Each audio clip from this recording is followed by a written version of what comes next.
Nice and slow. 1, 2, 3, 4. Slow for bluegrass.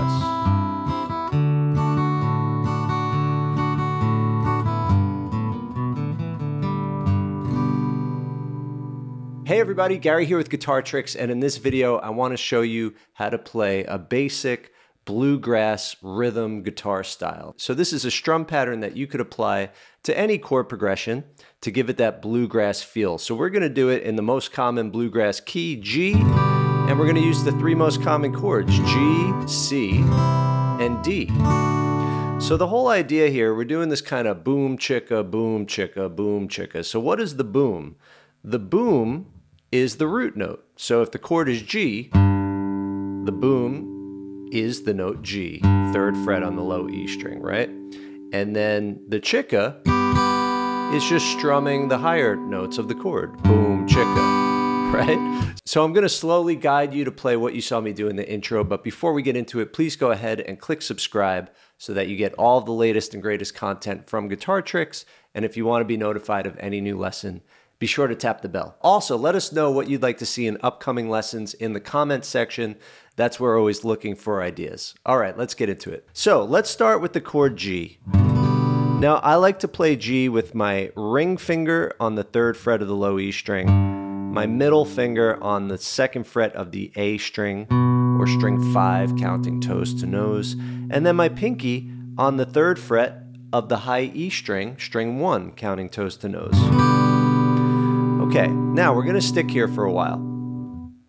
Now the whole idea is we want to keep a nice, loose, relaxed right hand. Now bluegrass players, they don't really use a lot of arm and wrist motion. Everything's very small and controlled. What they do is they control the tightness of how they're squeezing the pick to get a crisp root note, a little tighter there, and then a little looser on the strum. So by just tightening up a slight bit on the thumb and the index, we can get a nice, and look, just the motion of tightening is almost like a picking motion. The moment I squeeze, the pick goes down a little bit. But I'm staying loose in the wrist and the arm. The wrist is very loose. It's all about this loose wrist.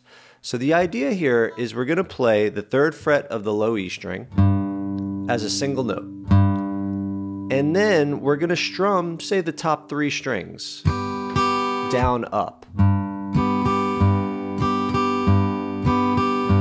Now, if the down, up is hard, you could start with just note, strum, just all down.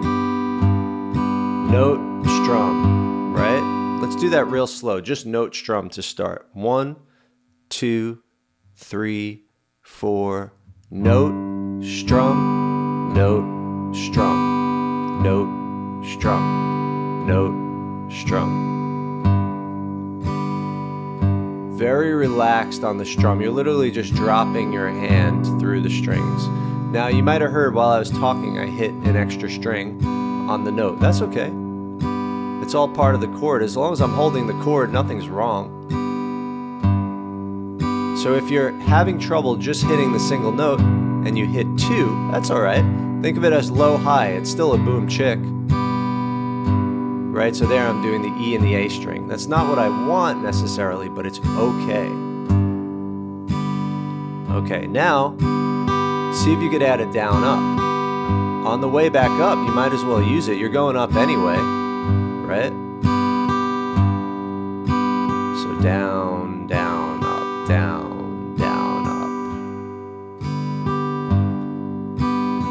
Right, so notice my hand technique doesn't really change for the single note. I just kind of squeeze a little down on the pick, just a little bit, just to get a little bit more rigidity. That's the word I was thinking of earlier, rigidity. So it's the pick's gonna be a little more rigid, a little louder if I squeeze a little harder. But being this is a fast technique,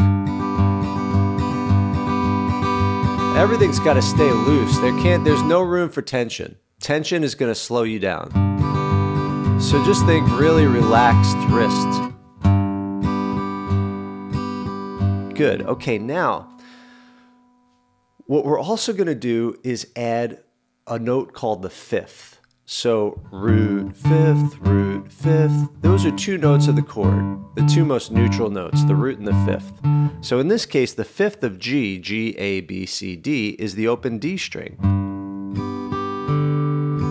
So now I'm going to alternate with my single note between G and D. So G, D, right? This is going to take a little while for your muscle memory to really be able to skip that A string and land on the D string. Again though, if you hit the wrong note, you're okay because you're holding the chord, so there really are no wrong notes.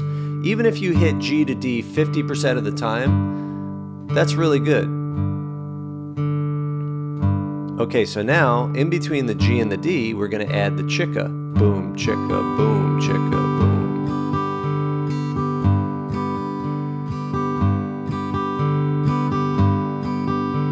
Right, let's do that slower, so it's boom, chicka, 1, 2, 3, 4. Boom, chicka, boom, chicka.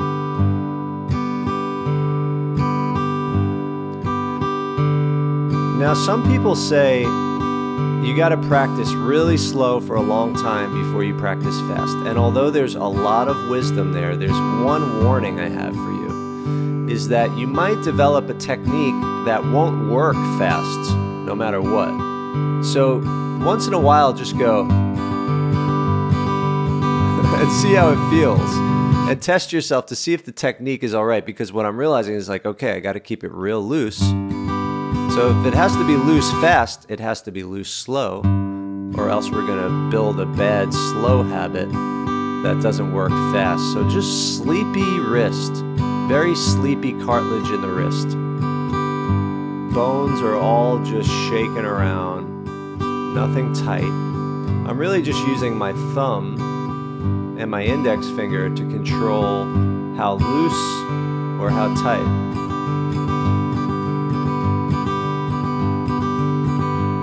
Okay, good. So that's the G chord. Now we're going to do the same exact concept on the C chord. So grab a C chord. And now let's first just start by playing the note C on the A string, 3rd fret of the A string, and then the chicka. So boom, chicka, boom, chicka. Good. Same thing.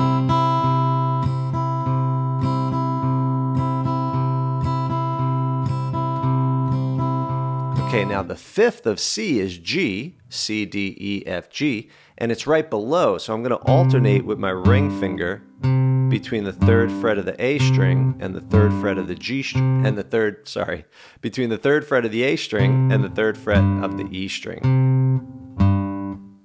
Like that. So it's going to be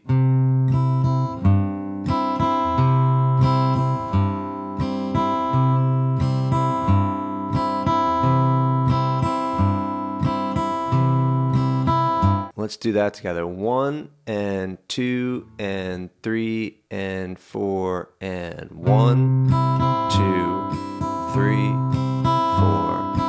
1, 2, 3, 4. C to the G root note.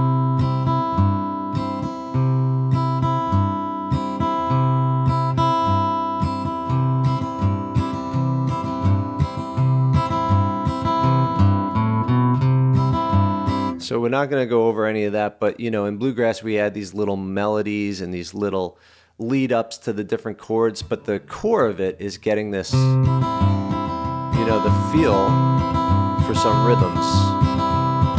Rhythm is always most important. The rest of it is just decoration that we add to the rhythm without losing the rhythm. Okay, then we get to the D chord. So this one, we got the open D string, and then the chicka.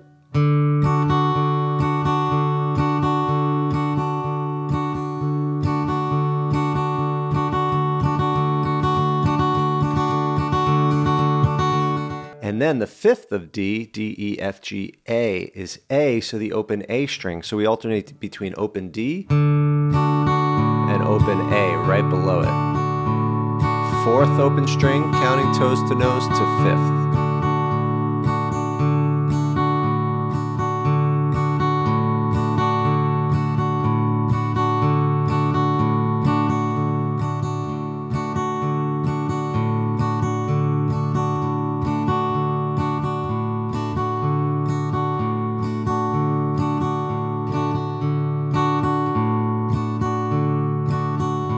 Excellent. Now, that might still feel really fast for you. That's okay. What I recommend you do is get a metronome. So first I'm going to demonstrate this whole chord progression, and then I'm going to show you how to practice it with a metronome. So we're going to go G for one measure, C for one measure, D for one measure, and then back to G for one measure, and then start the whole thing over again. 1, 2, 3, 4, G, C, D, G, back to the top, G, C, D, G. Awesome. Now, that might be way too fast for you to do that. So now I'm going to get a metronome. We were actually right around there, 61 beats per minute. So let's say I want to do 50 beats per minute. Now with a slow tempo, it could be hard to feel that. So even though the quarter note is 50, I'm going to put it at 100 so that I can hear the eighth note as well. Boom, boom. So one click is the boom and the other is the chick. So it's boom, chicka, boom, chicka, boom, chicka, boom. So that's 50. Let me just see if I could do the G chord on that. 1, 2, 3, 4. And I really want to lock in. The metronome is my duet partner, my drummer. We got to be together. Let's try it at 75. So 75 is really 37.5 beats per minute because it's 1, 2, 3, 4. Let's try that. 1, 2, 3, 4.